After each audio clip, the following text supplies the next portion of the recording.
Assalamualaikum warahmatullahi wabarakatuh. Alhamdulillah, syukur kita pada tengah hari ini.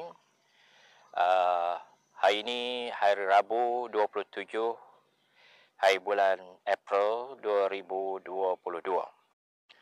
Waktu tengah hari. Ingin saya respon satu maklumat yang saya baru-baru ini kita telah mendapat viral daripada grup-grup WhatsApp, iaitu kisah seorang mangsa penipuan ataupun scam yang dikenali sebagai Datin F, iaitu setiausaha mantan kepada Timbalan Setiausaha Kementerian Perpaduan. Jadi beliau telah meminta supaya video suaranya dikongsi bersama, kerana apa yang kita tahu, dia telah ditipu sebanyak 7 RM75,000, dan perkara ini telah pun mendapat respon daripada Yang di-Pertua Dewan Negara Tan Sri Datuk Dr. Raif Yatim, dan juga beberapa orang ahli parlimen. Jadi kalau kita lihat di sini, kehilangan RM75,000 ni sangatlah besar. Dan dia sempat bercakap atau berkomunikasi dengan pihak scammer ini selama 3 jam. Cuba bayangkan, seorang yang berpangkat tinggi, berkatakan golongan yang cendekiawan, golongan yang pandai, pun kena tipu, apalagi kita sebagai manusia biasa ni, iaitu golongan marhain ini, memang mudahlah kena tipu. Saya ambil contoh diri saya sendirilah, beberapa kali ditelefon oleh pihak-pihak scammer ini, tapi apabila naik nombor tersebut, suruh tekan nombor itu ini, saya pun terus saya buat salah tekan. Dan pernah sekali mereka cuba untuk mengenalkan saya terus menghubungi pihak polis di Bukit Aman. Jadi dia meminta, pihak polis telah meminta supaya orang yang menyamar sebagai polis ataupun sebagainya ini memberi nombor badan mereka. Ya, kita tidak mahu perkara ini berulang. Jadi sama-sama kita dapat mendengar keluhan mangsa seorang Datin ini yang amat malang sekali lah. Kita berasa amat kasihan kerana apa, dia seorang yang bersara, apalagi seorang wanita telah ditipu hidup-hidup. Apa yang saya amat kecewa ialah kerana pihak-pihak yang bertanggungjawab ni, mengapa tidak mahu mengambil tindakan serta-merta ataupun tindakan yang boleh kita putuskan hubungan scammer ini, kerana dia makin menjadi-jadi. Dan kita bimbang takut hal ini sampai kepada masyarakat awam di kampung yang tidak tahu apa benda berkenaan dengan scammer ini. Dulu kita tahu bahawa ada Gores dah menang, kemudian kegiatan Along juga menjadi-jadi, di mana pesara tentera telah dicimah dengan cat kereta dan juga rumahnya. Jadi saya berharap kepada pihak-pihak yang bertanggungjawab ini supaya sama ada kegiatan Along ke ataupun kegiatan skema ini, perlu diambil tindakan yang segera dan perlu diputuskan hubungan mereka dan ditangkap mana-mana pihak yang bertanggungjawab. Jadi saya berharap kepada tuan-tuan semua dapat mengambil iktibar daripada apa yang berlaku kepada seorang Datin ini yang telah kehilangan duit yang banyak, yang tipu hidup-hidup. Okey, sekian. Assalamualaikum warahmatullahi wabarakatuh. Baik, marilah kita sama-sama mendengar keluhan hati seorang yang bergelar Datin, kehilangan RM75,000 dalam sekelip mata akibat daripada perbuatan scammer. InsyaAllah, mari kita sama-sama dengar.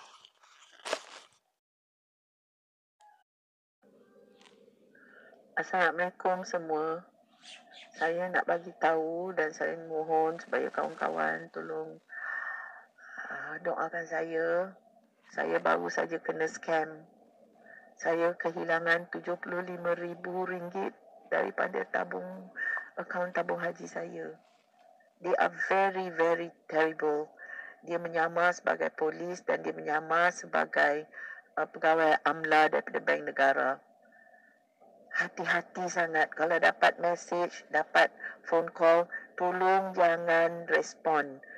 Ya, sebab saya telah angkat telefon tu dan diorang kata diorang daripada TM. It started off with that TM, Telekom Malaysia. Lepas tu dia pass kepada kononnya IPD Kota Baru yang mengatakan diorang ada tangkap satu gangster dan gangster tu telah membuka akaun atas nama saya dekat public bank di Kota Baru. Lepas tu bila cek, tengok-tengok saya terlibat dengan gangster tu dalam money laundering dan jual dadah dan sebagainya. So saya panik. Sebab tu dia kata kalau ni dia interview saya tu semua melalui telefon 3 jam on Thursday the 11th. Then on Friday tu lepas I balik daripada makan dengan Datuk Mimi tu dengan Rimah tu, I got a call petang tu, kononnya pula pegawai daripada AMLA Bank Negara pula, one Chinese lady. Dia pula grill I, minta semua I punya account number bank, credit card, tabung haji semua dia minta. Lepas tu kan ada tag datang. Rupanya tag tu, tagnya is internet banking. So be very, very careful if you have any tag. Tak duit keluar 3 kali 25 dan tabung haji tak ada pun telefon saya. Sebab dia kata tag tu telah memberi laluan kepada tabung haji untuk mengeluarkan duit 75,000 kepada 3 kali kepada Bank Islam. Bank Islam kemudian hantar pak kepada the third party bank. Tapi tadi satu pagi saya pergi ke tabung haji, saya pergi ke Bank Islam. Dia buat tak apa-apa, endah aja. Tak tahulah saya akan saman tabung haji sebab sepatutnya tabung haji menjaga kita punya duit sebagai pendeposit. So tolong berhati-hati sikit sebab rupanya ramai warga emas yang dah terjebak dalam ini. Tolong doakan saya supaya saya tenang. Tak apalah, saya terpaksa reda lah. 75,000 tu bukan sikit. My lifetime saving. Itu saja saya nak bagi tahu. Tolong pass the words round. Okey, berikut saya baca daripada Sinar Harian. Shah Alam, penguatkuasa dakwa tidak mampu untuk melakukan sebarang tindakan kepada pelaku jenayah scam ke muka pengadilan. Yang di-Pertua Dewan Rakyat Tan Sri Dr. Rais Yatim berkata, jenayah tersebut sedang merebak dengan cepat di dalam negara ini. Operasi jenayah scam sedang merebak dengan cepat. Seorang mangsa habis RM75,000 dari akaun tabung haji. Mangsa ke pejabat saya pagi tadi mengeluh pucat lesu, menangis kehilangan duit. Penguatkuasa nampak tidak mampu lagi menapak dan mengheret mereka ke muka pengadilan. Buat cara rakyat. Siapnya dalam satu hantaran Twitter pada hari Selasa. Baik, dalam siapan balas, Ahli Parlimen Lembah Pantai, Fahmi Fazil, turut mempersoalkan mengapa gejala tersebut tidak dihadapkan ke mahkamah. Kalau aliran wang SRC dan satu NDB kita tahu ke mana, masuk akaun siapa dan mereka yang terlibat dihadapkan ke mahkamah, mengapa kepala-kepala skamer masih tidak dihadapkan ke mahkamah? Dalam kata lain, lacuna in the law, tiada undang-undang jelas soalnya. Baik, inilah dia keluhan hati seorang datin yang telah ditipu oleh akibat mangsa scam. Jadi kepada tuan-tuan berhati-hatilah sebab benda ni berlaku dalam sekelip mata. Dan mungkin kita ni terpukau dengan apa yang telah dilakukan oleh pihak scammer ni.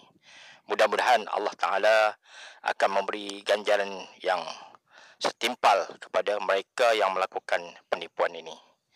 Dan mereka takkan aman hidup. InsyaAllah mereka takkan aman hidup. Dan dunia dan juga di akhirat. Kita akhiri dengan bacaan tasbih kifarah. Subhanallah wa bihamdihi, subhanakallah wa bihamdika, asyhadu an la ilaha illa anta, astaghfiruka wa atubu ilaih. Bismillahirrahmanirrahim. Allahumma innaka afun karim, tuhibbul afwa fa'fu an. Allahumma innaka afun karim, tuhibbul afwa fa'fu an. Assalamualaikum warahmatullahi wabarakatuh.